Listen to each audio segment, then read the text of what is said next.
Liberal Party had been challenged, and the question of the federal nature of the party, because John Gorton had demonstrated that he'd become a most centralist Prime Minister, or certainly a very centralist Prime Minister for a Liberal. Gorton was a man who really didn't have the same ideas and principles and standards as the Liberal Party. And I often wondered really how he happened to get into the Liberal Party. Gorton also upset Conservatives with his social style. There was media comment about Ainsley Gotto, his young private secretary, and incidents like the night he disappeared backstage after a concert by Liza Minnelli. In her dressing room was the most innocent scene I've ever seen. Gorton was relaxed in a chair with his feet up on a desk.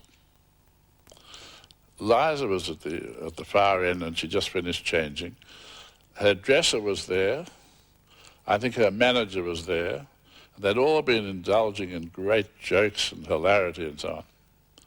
And of course, the press made it almost into that he'd gone into sort of make a pass at unfortunate Liza Minnelli.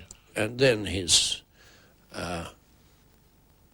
the matters that were in the press at the time all added up to an untidy situation that I believed was causing concern amongst the whole electorate.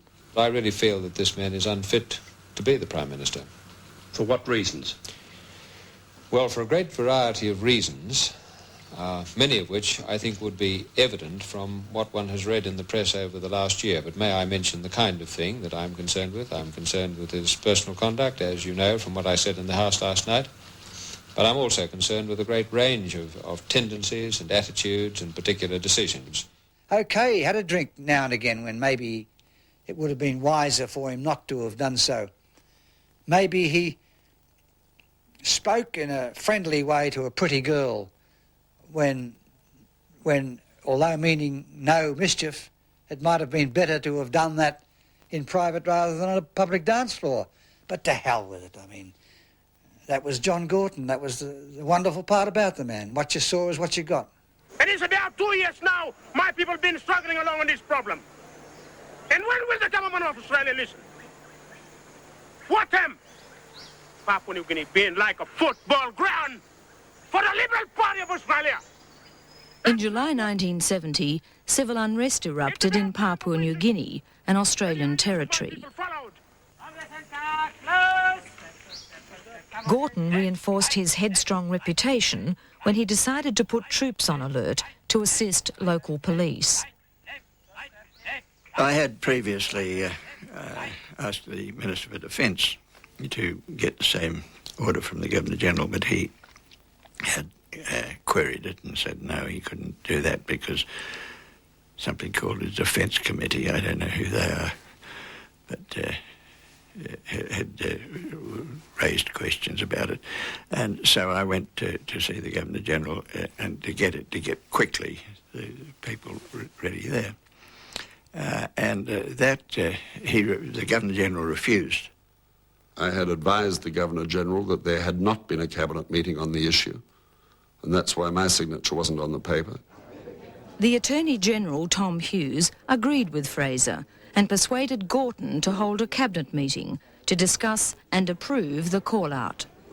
Yet the event had entirely different implications for these two senior cabinet ministers. But this is an example of due process, or the lack of it. And if you follow due process, you have safeguards that your political system is not going to be distorted or twisted in ways that could have extraordinarily serious consequences. Here was an example of a Prime Minister, certainly a strong-minded Prime Minister, who was anxious to get his way, but who was persuaded by the ordinary processes of reasoned debate to change his view. And I would have thought that's what part of what cabinet government is all about. I believe he saw himself as a transitional Prime Minister. There were a number of younger leaders in the Liberal Party, all not sufficiently mature to command support at that time, but during the years that John Gorton would have been and should have been Prime Minister, it would have shaken itself out, and the leader would have emerged and been the future Prime Minister. The problems I was finding within Canberra and within my own area of responsibility were in many ways being repeated across the spectrum of government and the spectrum of the party. And it was all of that that led to John Gorton's undoing. Something was bound to be the last straw.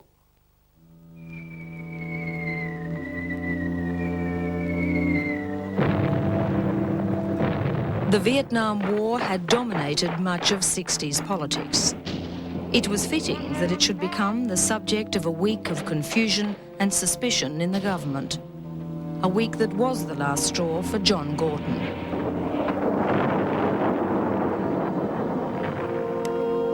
Defence Minister Fraser was a true believer on Vietnam, but he distrusted the idea of a purely military solution. He supported a scheme the army had started to provide aid to South Vietnamese peasants. I had an idealistic view that it would be much best if when Australian soldiers left, Vietnamese memory of those soldiers was undertaking what we call civic action tasks. Fraser remained more enthusiastic about civic aid than the army. In February 1971, he began unattributed briefings to journalists on these differences. So I went along to see him, and out came all this other stuff in terms of what was happening in Vietnam, and clearly what was his distrust of the military intelligence or the military attitude to what Australia's role in Vietnam was. Alan Ramsey's piece in the Sunday Australian newspaper suggested a rift between the government and the military. A story then circulated that the army was pulling out of civic aid altogether. Fraser let more journalists know of his displeasure. John Gorton was then approached for comment by a reporter from the Packer stable. Soon after, the Prime Minister called Army Chief General Tom Daly to his office. And John Gorton said to me, I don't even know whether the rumours are correct. But he said they are emanating from the press gallery. That selected journalists are being briefed by somebody in the Defence Department. I mentioned the article in the Sunday Australian the previous day by Alan Ramsey, and he said, well, if these attacks continue, I want you to know that the army and its leaders have my fullest support, and I will come out, I think he said, take them on, head on, something of that, on those lines. No, he didn't say, I will defend the army against Malcolm Fraser, because Malcolm Fraser's name hadn't come into it. But I was Defence Minister, and I thought it was a matter I should handle. And I was, until other people got involved, and I suppose quite specifically until the Prime Minister called General Daly to his office and spoke to him about it. The Daly meeting became critical to John Gorton's whole future. How it came to public notice is still a mystery. Gorton says he told no one about it. General Daly says he told the Secretary of the Army, Bruce White, and sometime later, Army Minister Andrew Peacock. They're the only people I spoke to about it. At the time, Andrew Peacock was Junior Minister to Fraser and was responsible for the Army. During the week, Peacock had been hospitalised with acute sinus pain. Yeah, it's always possible, as you know, and I've learned over the years that if one person tells another person, that generally means that the conversation is going to be conveyed to 3 or 4 others. Not many more than that, but 3 or 4 others, but then those 3 or 4 are going to convey it on. So you could assume that if White and I were the two who were told that we would tell 3 or 4 people. In fact, I wouldn't have been able to unless it was some itinerant sister or nurse in a hospital. I was unable. I mean, there were only a couple of people allowed to call me. I wasn't in a position to. However the story got out, journalist Alan Ramsey heard a version of what General Daly had said. I'd been told that his concern was that Fraser was being disloyal to the military and to Andrew Peacock, who was then Minister for the Army, and was using this issue in political terms to politically disadvantage Peacock in terms of himself. That's essentially was the story. Well, gentlemen of the press, I understand you have a predilection for press conferences, and now for the next 30 minutes I'm in your hands while we have one. Gorton's press relations had become strained, but Alan Ramsey knew him well.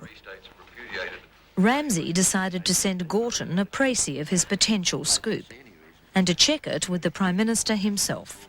So that when I walked into Gorton's office that day on the Wednesday afternoon, John Gorton was sitting behind his desk and he's got this piece of paper in front of him. There were about 5 or 6 points, and I looked at a couple of them, and then I said, oh, no, because at that stage, Fraser and I were getting ready for an attack on Fraser in Parliament. And I said, oh, I'd better leave this. I'll answer these questions like this when this debate comes on in Parliament. And he said, fair enough. Absolute and utter bullshit. Absolute and utter bullshit. He reads the précis out loud to me. And then he goes through the questions and he says, right, you ask, and he read off the question and he answered it. I had no doubt in the world. He was prepared to tell me what he'd said in their discussion about what they talked about, but he wouldn't tell me in detail what Daly had said. But nothing that he said in that discussion between us in any way conflicted with my resume of the story. Nothing. Well, it's his belief, but I don't believe it is true. If you don't answer anything that a journalist asks you, is that to be taken as giving that journalist the right to publish the original things? Alan Ramsey ran the story on Thursday. It did not look good for Fraser. It said that General Daly had accused Fraser of disloyalty and of political point scoring against Andrew Peacock. Now, this is absolute rubbish, complete nonsense. In my interview with the Prime Minister, Malcolm Fraser's name did not come up, nor did Andrew Peacock's. I think there were people around John Gorton at that time who thought that Malcolm Fraser was getting too big for his boots and needed cutting down to size. And it may well be that it was felt that an article of the kind that Alan Ramsey was handling might contribute to that. I think that what they had in mind was some sort of controlled burning off exercise, which unfortunately became a bushfire. Are you aware of continuing reports that you briefed the people who in fact began this controversy, Mr. Fraser, and have you any comment? Fraser and Gorton were by now mired in mutual suspicion. I would never have allowed a report like that to be made about one of my ministers. I really wouldn't. If I'd had those sorts of views of a minister, I would have asked him for his ticket and said, look, I don't want you in my team anymore. But I wouldn't allow a journalist, knowingly, to write a report that's going to be highly damaging. The way in which he briefed and answered questions and things like that, well, I think that he behaved very circumspectly is about the best way that I can put it. After all, he's still alive, and I know that the laws of libel apply to people who are still alive, and so he behaved very circumspectly.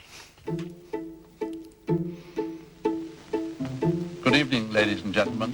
On Sunday night, Packer journalist Alan Reid suggested on television that if Fraser resigned, he would bring down John Gorton.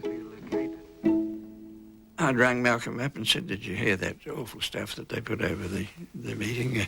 And he said, "No, it's all right. You go to bed, boss, and don't worry about it." And so I went to bed, and next morning I had to worry about it because he resigned. But if I'd made up my mind that I wanted to resign, I obviously didn't want to be sacked before I resigned. And I think that's legitimate. And I wasn't going to give any warning to John Gorton that night of what I'd intended. I wanted to do it when I could have it out clear as my decision, my option. On the Monday, Fraser did resign his cabinet post. The day I made my resignation speech, I asked two people into my office, and I had a speech written out. And I suppose this only indicates the turmoil in my own mind, because I'd never envisaged that I'd be in that position. And I asked both of them, they didn't have time to read the speech, but I said, "I've got a speech here that I think will probably destroy John Gorton's prime ministership. Should I make it or should I not make it?" And they both said I should make it. Since his election to office, the Prime Minister has seriously damaged the Liberal Party and cast aside the stability and sense of direction of earlier times. The Prime Minister, because of his unreasoned drive to get his own way, his obstinacy, impetuous and emotional reactions, has imposed strains upon the Liberal Party, the government, and the public service. I do not believe he is fit to hold the great office of Prime Minister, and I cannot serve in his government.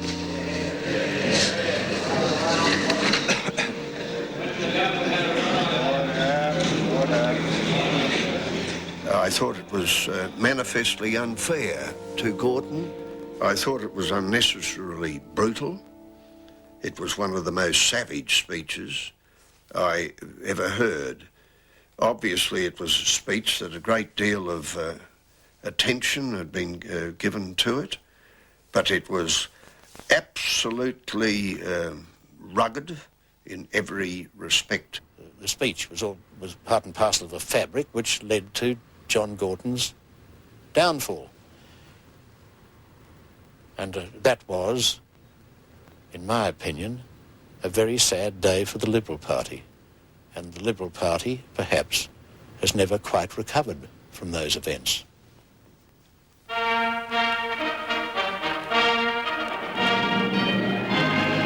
It's been a day of high drama in Canberra.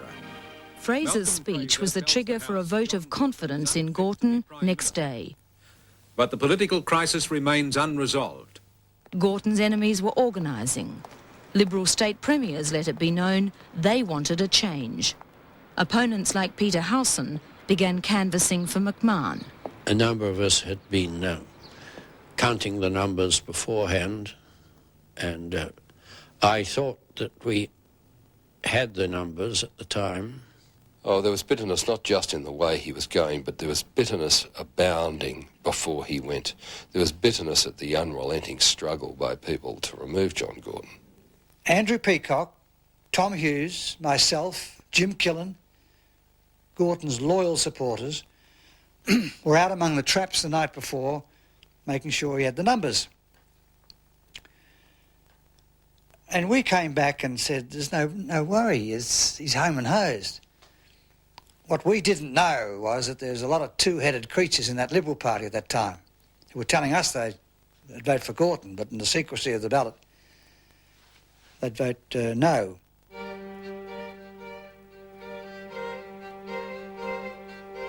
That day in March 1971, when the party meeting was held to determine who's going to be leader, whether John Gorton would continue or not, is something like you can never forget it. I know exactly where I was sitting in the party room. I know who was sitting each side of me. It's almost as if it's yesterday. It was one of the most moving experiences I've ever had in my life. Speech after speech was made at the party room attacking him. It was unrelenting. He refused to allow me to speak, and the third time when I went to him asking him to allow me to speak, I tell you, my eyes were wet. It was almost as if fate was directing the hands of the scrutineers when they put their hand into the ballot box to bring one out, as if they said, bring a Gorton one out, bring an anti-Gorton one out, because the piles grew exactly at the same rate. And finally the scrutineer said to the Prime Minister, John Gorton, the result is a tie, 33 all.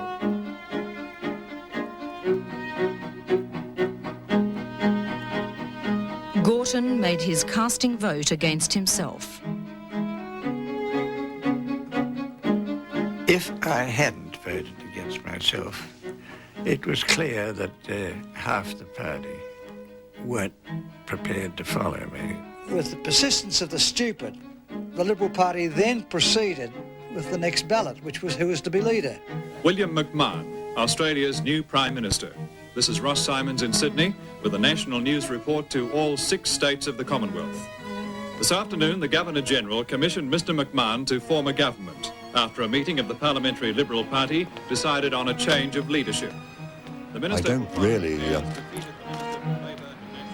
believe that whoever started this hair running, well, it was Malcolm Fraser, of course. I don't really believe that he could have anticipated the results of it. For instance, all those articles in the press, they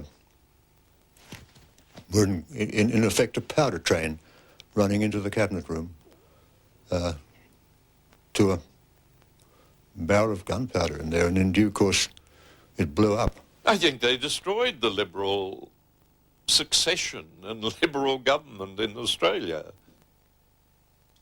In some ways, clearly, people were very annoyed and bitter at what I'd done. In other ways, there were some people who believed that I stood for a principle and maybe from that time regarded me as a future leader for the first time.